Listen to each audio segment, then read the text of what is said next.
بے بسی اور بے حسی کو میں نے ایک ساتھ آج ہی دیکھا۔ بے بسی ایسی کہ جیسے نیند میں ہوں اور خواب دیکھتے دیکھتے زندوں کے جہان سے مردوں کے جہان میں چلے گئے۔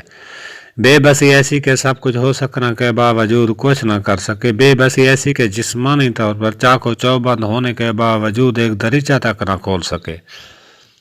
بے بس انسان، ہاں کئی بے بس انسان گاڑیوں میں بیٹھے بیٹھے موت کی پرسکون وادی میں ایسے چلے گئے کہ بے حس انسان کو خبر ہی نہ ہوئی۔ بے حس وہ بھی تھے جو 2018 سے پہلے تھے، اور یہ بے حس آج بھی ہیں 2021 میں۔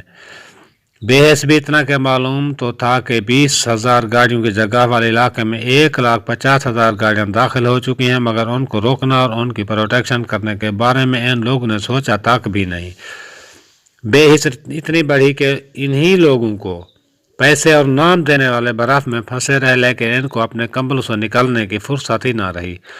وہ بے بس لوگ گاڑی میں بیٹھ کر ان بے حس لوگوں کا انتظار کرتے رہے، مگر ان کی امداد کو کوئی نہ آیا، اور یہ اپنے پیاروں سمیت ان بے حسوں کے جہان کو چھوڑ کر خالق حقیقی سے جا ملے۔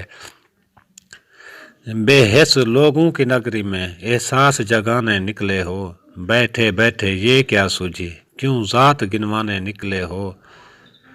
بربہر فریاد تمہاری رد ہوگی، کیوں حق منوانے نکلے ہو۔